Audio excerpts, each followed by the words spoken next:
गिरिराज महाराज कौन है? भागवत महापुराण में तो प्रसंग दिया है, लेकिन गर्ग संहिता का प्रसंग है। जो गिरिराज महाराज इतने बड़े थे कि मथुरा में इनकी परछाई आ जाती थी। इतनी ऊंचाई थी गिरिराज महाराज की, मथुरा में परछाई आ जाती। और अगर कोई गिरिराज महाराज के शिखर की तरफ देखता तो सिर से पगड़ी गिर जाती थी, इतनी ऊंचाई थी। लेकिन इनको सांप लगा था और सांप के कारण ये पृथ्वी में तिल की बराबर प्रतिदिन धंसते जा रहे हैं, तिल की बराबर। एक बार क्या हुआ था कि पुलस्त जी महाराज आए थे।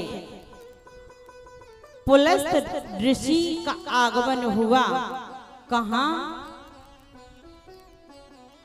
गर्ग संहिता का प्रसंग है।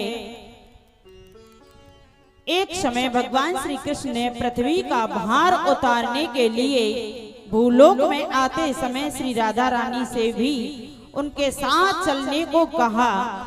इस पर श्री राधा रानी ने मना कर दिया कि जहां यमुना नहीं, जहां वृंदावन नहीं और यहाँ गोवर्धन नहीं, वहां मैं नहीं जा सकती।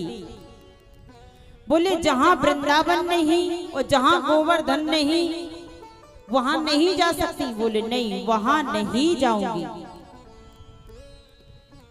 भगवान ने अपने हृदय की तरफ देखा और अपने हृदय की तरफ देखते ही दृष्टिपात किया।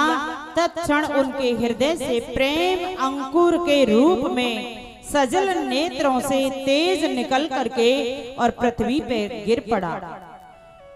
गोलोक की कथा है, जो गोलोक की रास भूमि थी, यहाँ की नहीं, देवलोक गोलोक की रास भूमि पर गिर पड़ा। और वो जैसे ही तेज गिरा, उसी तेज से झरना उसी तेज से क्या हुआ, निकल पड़ा और वहां देखते देखते पर्वत के रूप में परिणित हो गया।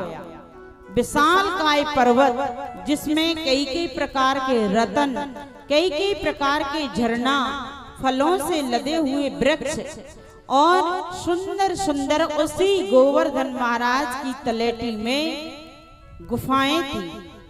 ऐसा देख करके सुंदर स्वरूप के गिरिराज महाराज के को और बड़े सुंदर लगे।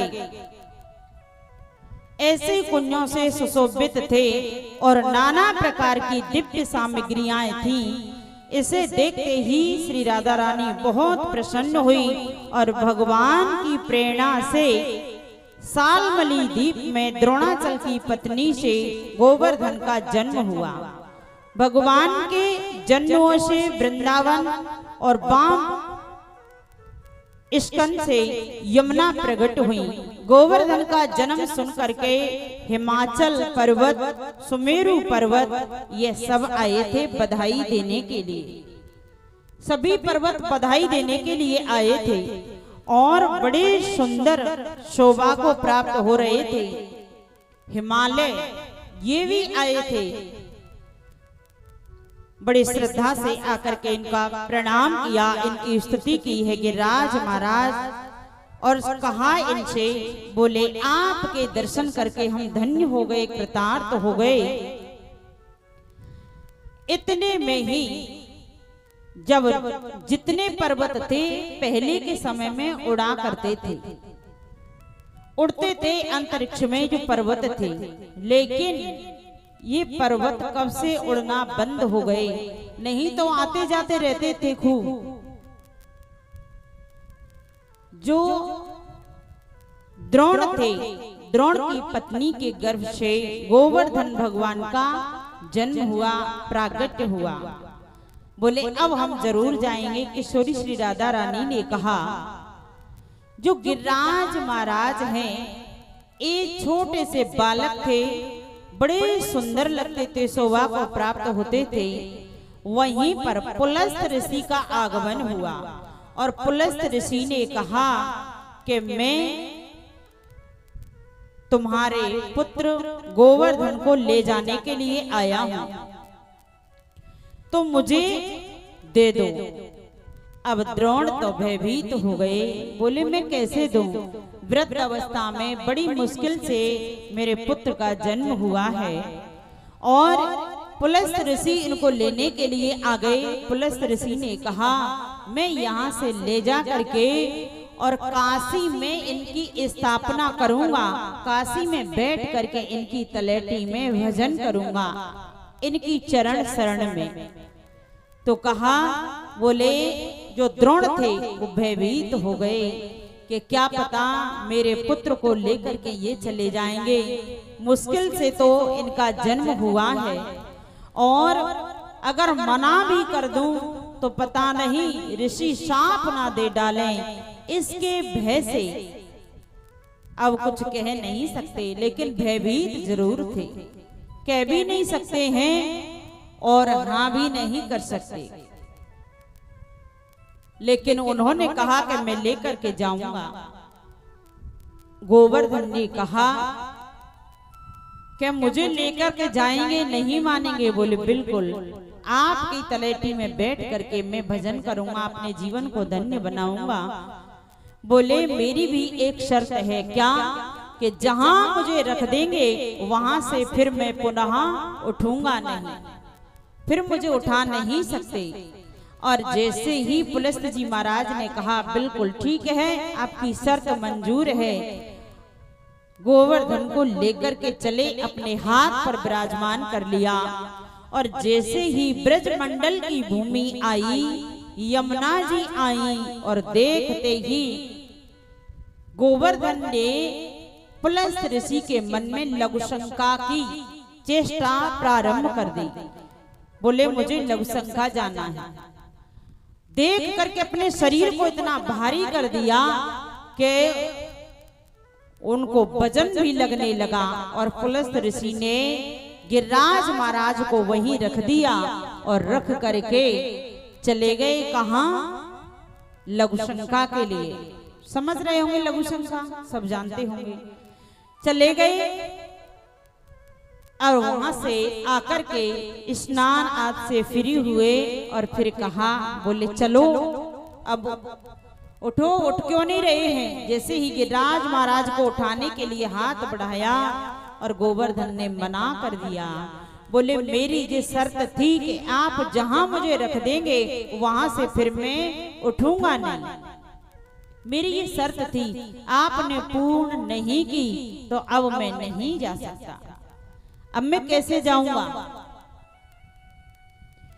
पुलस्त ऋषि को गुस्सा आ गई और नाराज होकर के उन्होंने गोवर्धन को शाप दे डाला कि तुम नहीं जा रहे हैं तो मैं भी शाप देता हूं कि नित्यम क्षीयते नंद तिलमात्रे दिने दिने।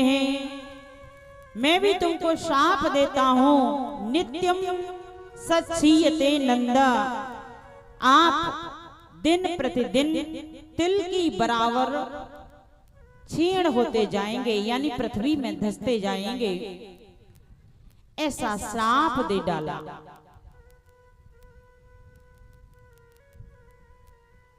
ऐसे शाप को सुनकर के गिरिराज महाराज ने कहा, बोले कोई बात नहीं, मैं श्राप को तो सह लूंगा, पर मेरे ऊपर भगवान सुंदर सुंदर लीलाओं को करेंगे, मैं उससे तो धन्य हो जाऊंगा, कृतार्थ हो जाऊंगा।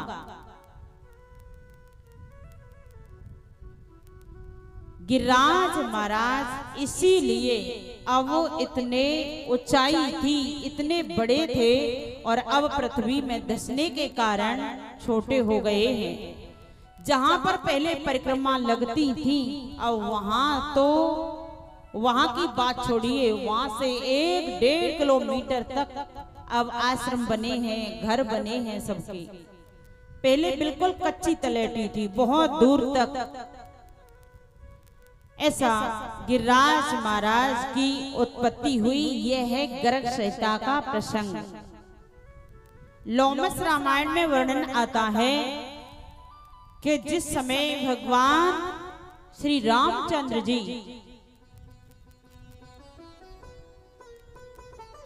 सेतु बंधु रामेश्वरम का निर्माण हो रहा था, तो सभी पर्वत अपना अपना सहयोग दे रहे थे, सभी आ रहे थे। तो गिरिराज महाराज भी बोले हम भी कुछ सहयोग करेंगे, हम भी जाएंगे।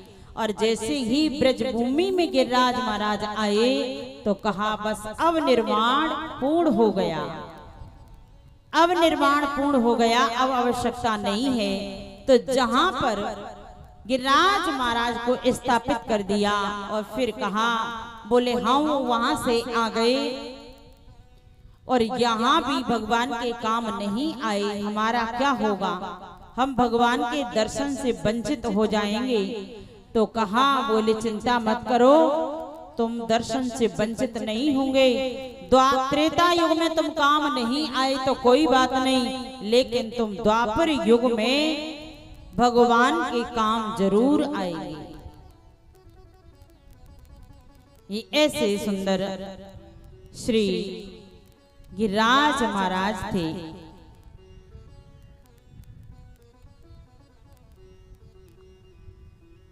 गिरिराज महाराज का पाषाण कभी ले जाना नहीं चाहिए, कभी भी नहीं। गिरिराज महाराज को वहीं प्रणाम करके आ जाओ, लेकिन वहां से कोई पत्थर नहीं लाना चाहिए। एक गोमती तीरवासी एक ब्राह्मण थे, वो जा रहे थे निकल करके, तो एक राक्षस था, वो उस ब्राह्मण को खाने के लिए दौड़ा। तो उस ब्राह्मण ने क्या काम किया कि और तो कुछ नहीं था, गिरिराज महाराज का जो पाषाण पड़ा था पत्थर, उसी को उस राक्षस में मारा। और जैसे ही उस राक्षस का स्पर्श हुआ, स्पर्श होते ही उस राक्षस का जो शरीर था राक्षसी योनि में, वो परिणित हो गया देव रूप में।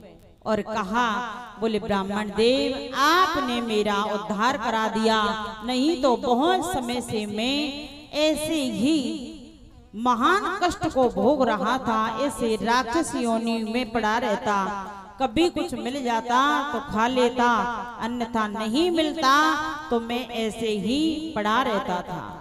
जो आपने मेरे ऊपर कृपा की है वो उसका मैं कृतज्ञ हूं।